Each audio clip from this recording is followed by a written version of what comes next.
नमस्कार दोस्तों, संस्कृत की कक्षा में एक बार आपका फिर से स्वागत है।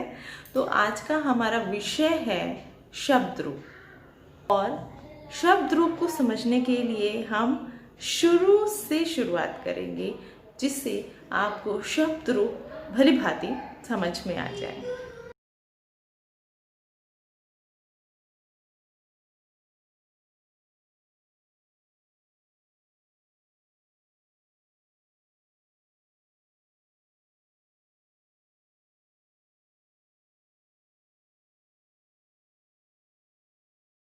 अभी जो वीडियो देखा आपने, तो उसमें था या रा लावा को मैंने बोला अंतस्थ व्यंजन है और शाखा साहा को बोला ऊष्म व्यंजन है। अंतस्थ और ऊष्म क्या होते हैं, इनको समझाने के लिए कि क वर्ग से लेकर जो प वर्ग तक का हमने बताया, क वर्ग, च वर्ग, ट वर्ग, क वर्ग, प वर्ग, ये पांचों वर्ग जो होते हैं, ये जो इनमें पांचों में जो वर्ण आते हैं उनको हम लोग स्पर्श व्यंजन कहते हैं।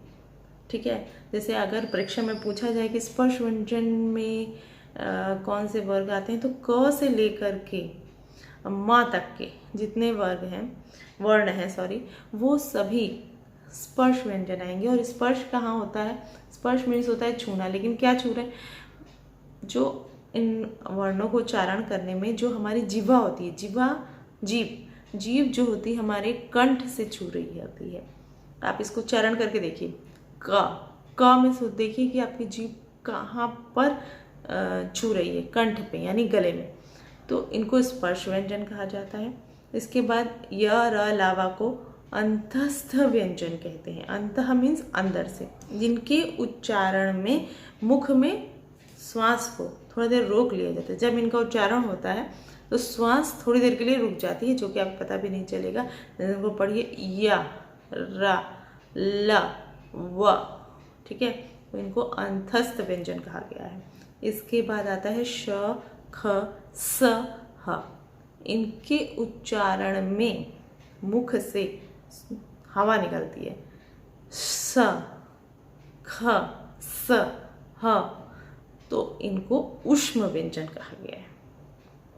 तो आइए शब्द रूप को समझने के लिए अपने वीडियो को आगे बढ़ाते हुए अब हम जान लेते हैं कि संस्कृत में अजंत और हलंत किसे कहते हैं। कुछ शब्द ऐसे होंगे जिनका अंत में स्वर होता है, और कुछ शब्द ऐसे होते हैं जिनके अंत में व्यंजन होता है।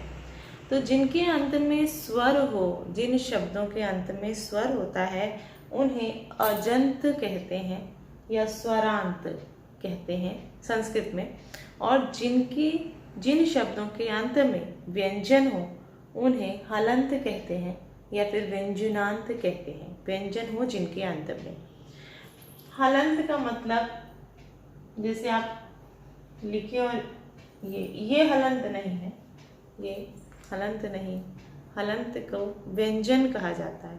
तो ये संस्कृत में अच्छे से समझ लीजिए कि अगर अजंत बोला गया है तो उसका मतलब है स्वर, और हलंत बोला गया है तो उसका मतलब है व्यंजन। अच भी कहा जाता है स्वर को, जहाँ पर अच हो, अच मीन्स स्वर, और जहाँ पर हल हो, हल मीन्स व्यंजन। तो ये एक बहुत बारीक चीज है, इसको समझना है कि जहाँ पर अजंत या फिर बोला जाए कि अच है, अच, वो अच मीन्स स्वर, और हलंत या हल, जहाँ पर हल हो वहाँ पर हलंत या व्यंजनांत कहेंगे। तो जैसे स्वर के कुछ उदाहरण में देख लीजिए कि स्वरांत के या अजंत के कैसे होंगे। जैसे हमने यहाँ लिख दिया लता, तो लता कैसे हो गई? ल धन ध प्लस आ, तो ये आ हो गया स्वर, तो ये हो गया स्वरांत या अच। जैसे लिखा देव, तो हो गया दे हुआ प्लस व, और व क्योंकि इसमें स्वर जुड़ा है तो ये हो गया अच, स्वर हो गया, तो ये भी अजंत में हो गया। इस तरह आपको समझना है। और ये दोनों हो गए स्वर। अब अगर हम व्यंजन की बात करें, हलंत की बात करें, तो हलंत के कुछ उदाहरण देख लेते हैं। जैसे कि आत्मन, आत्मन। अब आत्मन में देखिए यहाँ पे हलंत लगा है, तो इसका मतलब यहाँ पे आ नहीं लगा है, यानी इसमें स्वर नहीं लगा है, तो ये हो गया व्यंजन, तो ये आ जाएगा हलंत में यानी व्यंजनांत में। तो इसी तरह आपको शब्दों को समझ लेना है। जहाँ पर स्वर हो लास्ट में तो वो स्वरांत हो गई, अच हो गई, आजंत हो गई, और जहाँ पर व्यंजन हो वो व्यंजनांत हो गई, हलंत हो गई और हल हो गया। तो शब्द रूप के अंतर्गत आज हम अजंत पढ़ेंगे। अजंत जिसे स्वरांत भी कहते हैं या अच भी कहते हैं, जिसका अर्थ है जिन शब्दों के अंत में स्वर आए उन्हें अजंत या स्वरांत कहते हैं।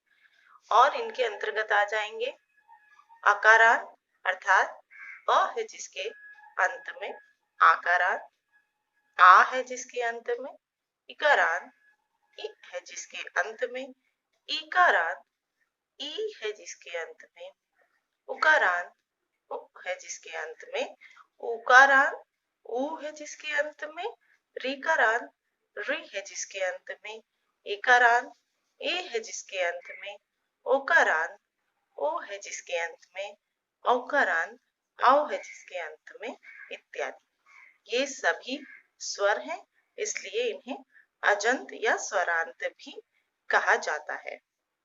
और इन सबके शब्द रूप भी एक जैसे ही होते हैं, जैसे आकारांत के सारे शब्द रूप एक जैसे ही होते हैं।